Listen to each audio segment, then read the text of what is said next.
Good morning students, welcome once again. मैं हूं सूर्य प्रकाश शर्मा और हम लोग पढ़ रहे हैं संयुक्त राज्य अमेरिका के संविधान की विशेषताएं। तो हमने पृष्ठभूमि देख ली है। आज हम सीधे सीधे शुरू करते हैं, संविधान की विशेषताओं पर आ जाते हैं। देखिए, प्रमुख विशेषताओं की बात आज हम करते हैं। सबसे पहली बात, निर्मित एवं लिखित संविधान। आपको बता चुका हूं मैं इस बारे में। ये वर्तमान में उपलब्ध संविधानों में सर्वाधिक पुरातन है। 232 साल लगभग हो चुके हैं, 230 साल से अधिक हो गए, 31 पूरे हो चुके हैं। और निर्मित है, एक संविधान सभा ने बैठ करके इसको बनाया था। लगभग 4 महीने के समय लगा इसको। जैसे मैंने बताया, 25 मई से 17 सितंबर 1787 तक। फिलाडेल्फिया कन्वेंशन कहते हैं इसको ये लोग। और लिखित रूप में मौजूद है। दूसरी बात, सर्वाधिक संक्षिप्त संविधान है, बहुत छोटा है, केवल 7 अनुच्छेद हैं। अनुच्छेद थोड़े बड़े हो सकते हैं, बड़े हैं, लेकिन 7 अनुच्छेद हैं केवल और केवल। इतने बड़े देश का संविधान है और केवल 7 अनुच्छेद। और कितना बढ़िया चल रहा है देखिए। हमारे संविधान के संबंध में ये तर्क दिया जाता है कि हमारा संविधान लंबा इसलिए है क्योंकि एक विशाल देश हमारा था, इसलिए उसके लिए एक बड़े संविधान की जरूरत थी। अरे भाई, हमसे बड़ा है अमेरिका तो। हम तो 7वें नंबर पे हैं, चौथे नंबर पे हैं दुनिया में क्षेत्रफल के हिसाब से। हाँ, जनसंख्या जरूर हमारी बड़ी है इनसे। खैर, तो कुल मिला के सबसे संक्षिप्त संविधान है। हमारे संविधान की बात करो तो आप देखो, 395 अनुच्छेद थे शुरू में ही, और 8 अनुसूचियां थी, जो अब बढ़ करके 12 हो चुकी हैं अनुसूचियां। और अनुच्छेद संख्या में तो 395 ही दिखते हैं, लेकिन हो गए हैं लगभग 450 से ऊपर, 470-75 के आसपास मिलेंगे आपको। और दुनिया के दूसरे संविधानों को देखिए, बहुत छोटे छोटे संविधान हैं। जैसे ऑस्ट्रेलिया, 128 अनुच्छेद हैं केवल। ऐसे ही जापान, 100 से कुछ अधिक अनुच्छेद हैं वहाँ भी। बहुत छोटा है जापान का संविधान तो, एक एक दो दो लाइन के एक अनुच्छेद है। बहुत संक्षिप्त अनुच्छेद है जापान का भी। लेकिन अमेरिका का संविधान सबसे छोटा है। कहते हैं कि आधा घंटे में आप उसको पढ़ लोगे, इतना सा है। तीसरी बात, लोकप्रिय संप्रभुता के सिद्धांत पर आधारित है। अमेरिका का संविधान जो है लोकप्रिय संप्रभुता, लोक संप्रभुता पर आधारित है। यानी सत्ता किसके हाथ में? जनता के हाथ में। देखिए, जब संविधान सभा ने संविधान बना रहे थे तो उन्होंने राज्यों की तरफ से प्रतिनिधित्व करते हुए, जनता का प्रतिनिधित्व नहीं कर रहे थे वो लोग, राज्यों के प्रतिनिधि के रूप में बैठे थे। और जब संविधान लिखा, उसकी प्रस्तावना लिखी, तो उन्होंने लिखा, we the people of United States of America, जिसको हमने अपने संविधान में भी अपनाया है। हम भारत के लोग, हमारी प्रस्तावना में लिखा गया है, वो हमने अमेरिका से लिया है बेसिकली। तो संप्रभुता अब जो है जनता में निहित है, उन्होंने ये तय कर दिया। भले वो राज्यों के प्रतिनिधि के रूप में बैठे थे, लेकिन उन्होंने संविधान जनता की ओर से बनाया। कि हमें संविधान निर्माण की शक्ति किससे मिली है? जनता से मिली है। कोई किसी राजा की बात नहीं कर रहे हैं हम, किसी वर्ग विशेष की, कुलीन तंत्रीय वर्ग की बात नहीं कर रहे हैं हम बात कर रहे हैं जनता की ओर से। जनता के प्रतिनिधि के रूप में उन्होंने संविधान का निर्माण किया। तो लोक संप्रभुता पर आधारित है, और इसीलिए उन्होंने गणतंत्रीय शासन प्रणाली को अपनाया। फिर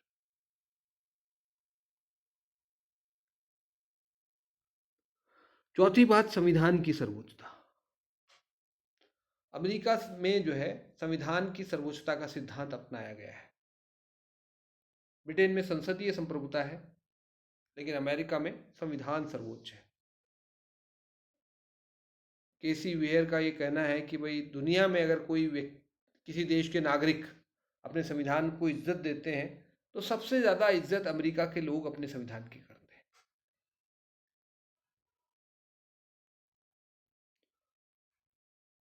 तो संविधान की सर्वोच्चता आपके सिद्धांत पर आधारित है। संविधान के अनुच्छेद 6 में ये कहा गया है कि ये संविधान, इसके अधीन बने कानून और इसके अधीन की जाने वाली संधियां इस देश का सर्वोच्च कानून होंगी, सबको इन्हें मानना है, ये कहा गया है। तो संविधान सर्वोपरि है, कोई भी संविधान के ऊपर नहीं। संविधान ही शक्तियां देता है सबको, वहाँ चाहे कांग्रेस हो, चाहे राष्ट्रपति हो, चाहे सर्व न्यायालय हो, सभी को अपनी अपनी शक्तियां संविधान से मिलती हैं और संविधान के प्रति ही वो उत्तरदायी हैं। पांचवी बात, कठोर संविधान। अमेरिका का संविधान बहुत कठोर संविधान है। दुनिया में अगर बदलाव की दृष्टि, संविधानों में संशोधन की प्रक्रिया को अगर हम देखें तो दो तरह के संविधान मिलते हैं, लचीले संविधान और दूसरे कठोर संविधान। ब्रिटेन का संविधान लचीला संविधान है। जिस प्रकार से साधारण कानून बनता है वैसे ही संविधान में संशोधन भी हो जाता है साधारण बहुमत से।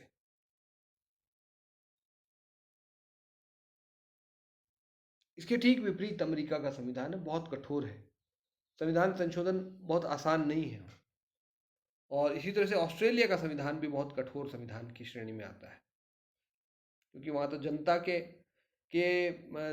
अनुमोदन की ओर आवश्यकता होती है, और जनता के अनुमोदन के साथ आधे राज्यों का भी अनुमोदन चाहिए होता है। तो बड़ा मुश्किल है ऑस्ट्रेलिया में भी संविधान संशोधन। और अमेरिका की बात अभी हम कर रहे हैं, तो अमेरिका में जो है संविधान संशोधन बड़ा कठोर प्रक्रिया अपनाई गई है। प्रक्रिया क्या है उसको इसी में हम पढ़ेंगे, अलग से एक टॉपिक के रूप में इसको हम पढ़ लेंगे। फिलहाल ये जान लीजिए संक्षेप में कि संविधान में संशोधन करने की प्रक्रिया ये है कि जो संघ की कांग्रेस है, यानी संघ की संसद जिसको हम कह सकते हैं, विधायिका, संसद तो सही शब्द नहीं है, विधायिका जिसको हम कहें, उसके दोनों सदनों के 2/3 बहुमत से प्रस्ताव पारित होना चाहिए, और उसके बाद 3/4 राज्यों का अनुसमर्थन चाहिए उसको लागू होने के लिए।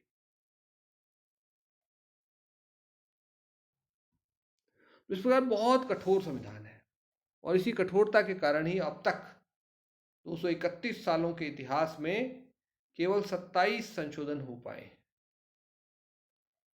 हमने 1950 से अब तक 70 सालों में, केवल 70 सालों में 104 संशोधन कर डाले, लेकिन अमेरिका ने 231 साल में केवल 27 संशोधन हो पाए, क्योंकि कठोर है वहाँ का संविधान। कठोर क्यों रखा गया? कठोर इसलिए रखा गया ताकि राज्यों की शक्तियों में कोई कमी ना आ सके, राज्यों का अस्तित्व बरकरार रहे, इसलिए कठोर रखा गया। नेक्स्ट, गणतंत्रीय संविधान।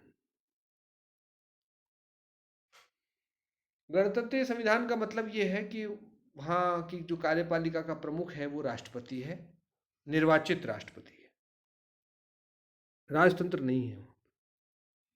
अमेरिकी लोग गणतंत्रीय भावना में विश्वास करते हैं।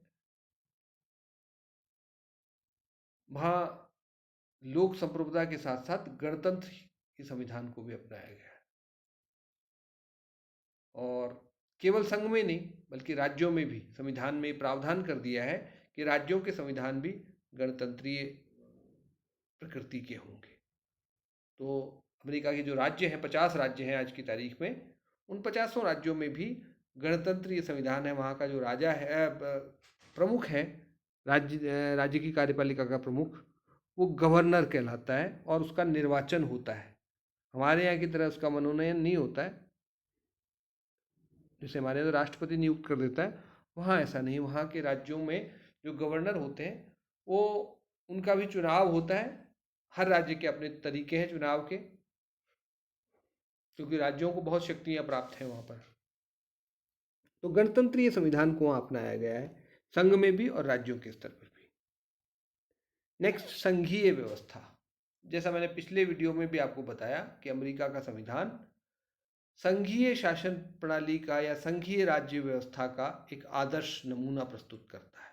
आइडियल फॉर्म है वो, शुद्ध रूप में संघ वहां दिखाई पड़ता है हमें। संघ क्या है? संघ का मतलब है कि देश में 2 प्रकार की सरकारें हो, एक तो पूरे देश की सरकार हो, और दूसरी हर क्षेत्र की अपनी अलग सरकार हो और उन दोनों का अस्तित्व संविधान द्वारा निर्धारित किया गया हो, दोनों के बीच संविधान के द्वारा शक्तियों का वितरण हुआ हो, दोनों अपने अपने क्षेत्र में स्वतंत्र हों, यानी संविधान सर्वोच्च हो और विवादों का निपटारा करने के लिए एक स्वतंत्र एवं निष्पक्ष न्यायपालिका हो। उस व्यवस्था को संघीय व्यवस्था कहते हैं। और ये सारी बातें अमेरिका के संविधान में हमें दिखाई पड़ती हैं। दो प्रकार की सरकारें हैं, हर राज्य की अपनी सरकार है, केंद्र की संघ की अपनी सरकार है। हालांकि फेडरेशन शब्द का प्रयोग नहीं हुआ वहाँ के संविधान में, कहीं भी नहीं है, लेकिन फिर भी वो एक सच्चा संघ है। संघ की अपनी सरकार है, वाशिंगटन डीसी में जो बैठती है, और हर राज्य की अपनी अलग सरकारें हैं, अलग अलग हर राज्य की अपनी राजधानी है, वहाँ पर उनकी सरकारें हैं। संविधान में शक्तियों का बंटवारा हुआ है। संविधान की अनुच्छेद 1 में जो है केंद्र सरकार की यानी संघ सरकार की शक्तियां गिना दी गई हैं, बाकी सारी शक्तियां राज्यों के पास रहेंगी। यानी एक ही लिस्ट है वहाँ पर, जो राज्य की एक संघ है उसको शक्तियां प्रदत्त की गई, मूल रूप में शक्तियां राज्यों की हैं, राज्यों ने संघ को दी हैं, कुछ शक्तियां गिन करके उनको दे दी कि भाई ये क्षेत्र ये शक्तियां आपकी हैं, बाकी सब हमारी। संविधान सर्वोच्च है, वहाँ पर गारंटी, उसकी सर्वोच्चता की गारंटी सर्वोच्च न्यायालय द्वारा दी गई है। सर्वोच्च न्यायालय स्वतंत्र और निष्पक्ष है, संविधान का व्याख्याकार है, संविधान का संरक्षक है, न्यायिक पुनरावलोकन की शक्ति उसको प्राप्त है। इसी तरह से राज्यों का स्वतंत्र अस्तित्व है, अविनाशी राज्यों का अविनाशी संघ है अमेरिका का संघ। विस्तार से जब संघ व्यवस्था पढ़ेंगे तब हम चर्चा करेंगे। वहाँ पर नागरिकों के पास दोहरी नागरिकता है, वो एक संयुक्त राज्य का अमेरिका के नागरिक हैं, साथ ही उन राज्यों के नागरिक भी हैं जहाँ के वो निवासी हैं, चाहे वो कैलिफोर्निया का हो सकता है, कोई न्यूयॉर्क का हो सकता है, कोई मेन का हो सकता है, कोई फ्लोरिडा का हो सकता है, कोई अलाबामा का हो सकता है, कोई न्यू जर्सी का हो सकता है, नॉर्थ कैरोलिना का हो सकता है, साउथ कैरोलिना का हो सकता है, कंटकी का हो सकता है, जहाँ का भी वो रहने वाला है वहाँ का नागरिक है, और साथ में संयुक्त राज्य अमेरिका का भी नागरिक है। राज्यों के अपने अलग संविधान हैं और बहुत स्वतंत्रता है राज्यों के पास अपनी। तो इस प्रकार से संघीय व्यवस्था का आदर्श रूप प्रस्तुत करता है। फिर प्रतिनिध्यात्मक लोकतांत्रिक व्यवस्था और वयस्क मताधिकार। अमेरिका का संविधान लोकतांत्रिक है और प्रतिनिध्यात्मक है, डायरेक्ट डेमोक्रेसी नहीं है, यानी इनडायरेक्ट डेमोक्रेसी है, जैसे भारत में है, अन्यत्र है। ज़्यादातर दुनिया में इनडायरेक्ट ही है डेमोक्रेसी, यानी जनता के प्रतिनिधियों के माध्यम से सरकार चलाई जाती है। और वयस्क मताधिकार की व्यवस्था है, वहाँ पर हर वयस्क व्यक्ति को मत देने का अधिकार दिया गया है। वयस्कता की आयु जो है अब 1970 में 26वें संविधान संशोधन के द्वारा 18 वर्ष कर दी गई, 21 से घटा करके। मूल संविधान में 21 वर्ष रखी गई थी, इसे घटा करके 18 कर दिया गया 1970 में 26वें संविधान संशोधन के द्वारा। नेक्स्ट आगे बढ़ते हैं हम। नेक्स्ट है न्यायिक सर्वोच्चता। अमेरिका का संविधान न्यायिक सर्वोच्चता के सिद्धांत पर आधारित है। जैसे मैंने आपको बताया, ये न्यायिक सर्वोच्चता का विचार क्यों आया, क्योंकि संविधान की सर्वोच्चता है, और संविधान की सर्वोच्चता को सुरक्षित करने के लिए, उसको सुनिश्चित करने के लिए न्यायपालिका को शक्ति दी गई है। न्यायपालिका को ये जिम्मेदारी दी गई है कि कोई संविधान के खिलाफ कार्य न करे, ये देखने का काम न्यायपालिका का है। और न्यायपालिका को क्या अधिकार है, इसका मतलब ये है कि न्यायपालिका कांग्रेस द्वारा बनाई गई विधि को अवैध घोषित कर सकता है संविधान के विरुद्ध होने पर। और इसी तरह से न्यायपालिका को यह भी अधिकार है कि वो कार्यपालिका के आदेशों को अवैध घोषित कर सकती है संविधान और विधि के खिलाफ होने पर। ये न्यायपालिका की सर्वोच्चता का प्रमाण। और कहा जाता है, जैसे कहते हैं कि अमेरिका में संविधान सर्वोच्च है, वहाँ के न्यायाधीश हुए ह्यूज, उनका कहना है कि हमारा एक अमेरिका का संविधान है जो कि सर्वोच्च है, और संविधान वही है जो न्यायाधीश कहते हैं। यानी न्यायाधीशों के पास संविधान की सर्वोच्चता की जो शक्ति है वो न्यायपालिका की सर्वोच्चता में बदल चुकी है।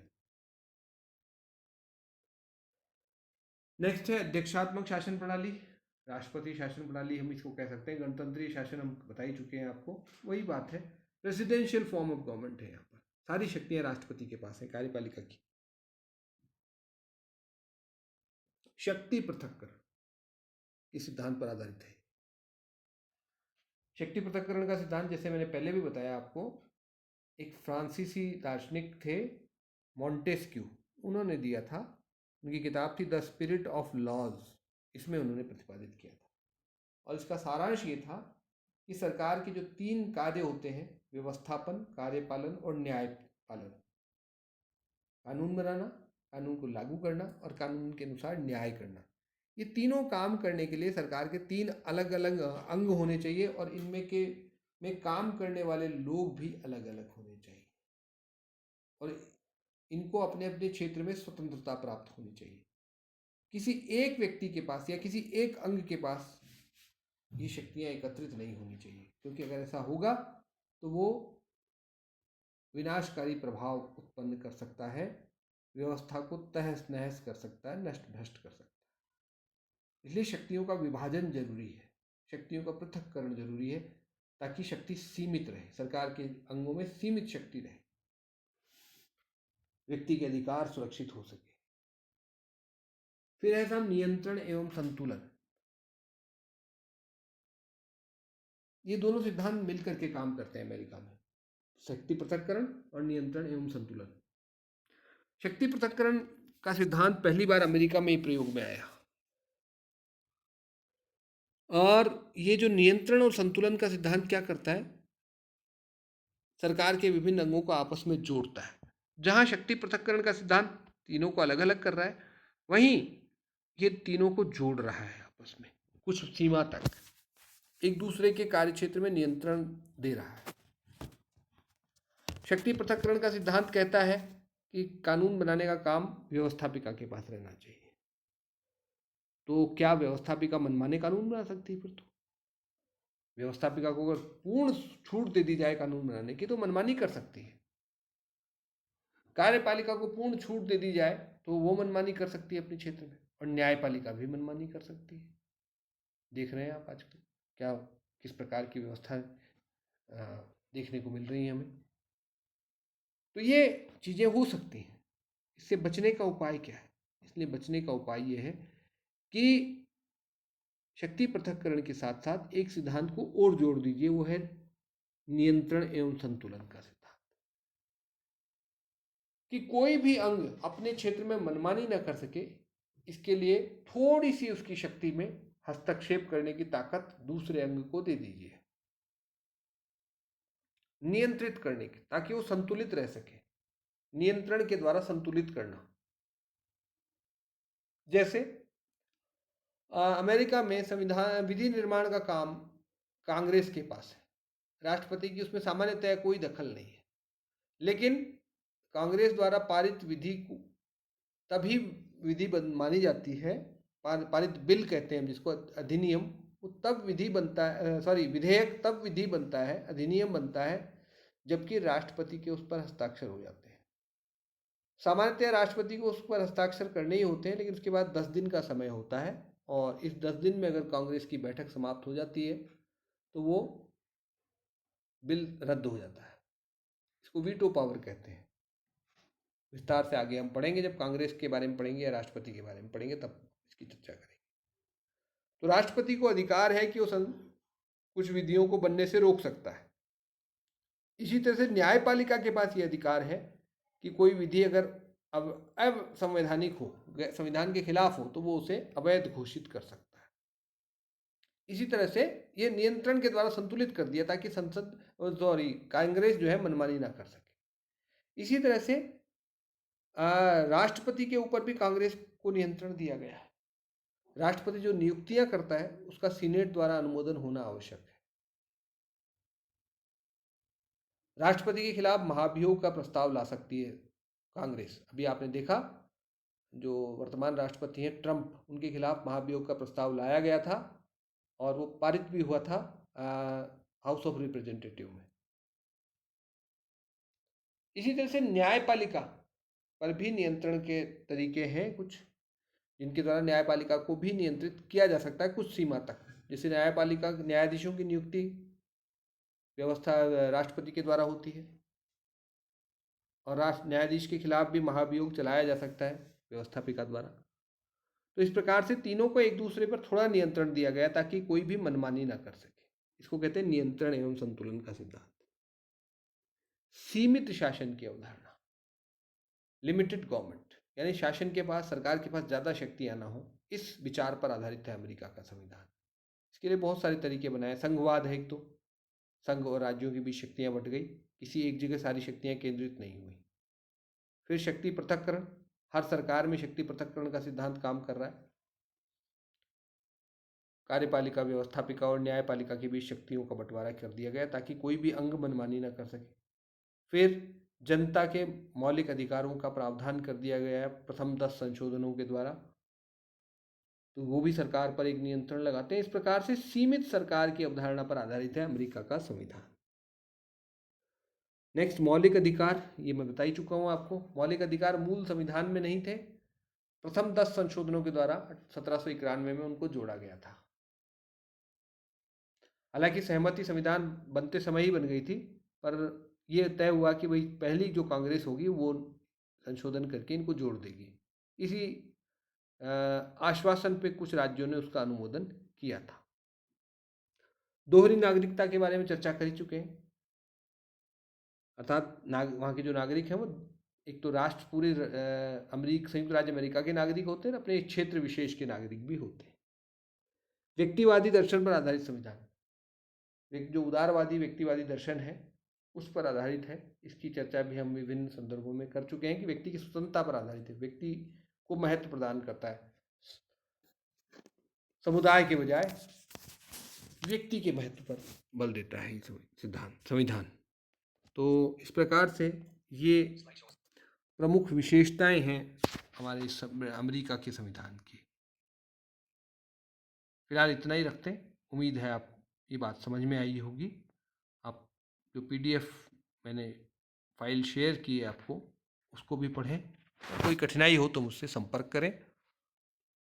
व्यक्तिगत मैसेज WhatsApp पर आप मुझे भेज सकते हैं और साथ ही कमेंट्स के माध्यम से भी कोई प्रश्न अगर आपका है तो YouTube पर आप कमेंट के सेक्शन में जाकर के अपनी बात कह सकते हैं। धन्यवाद।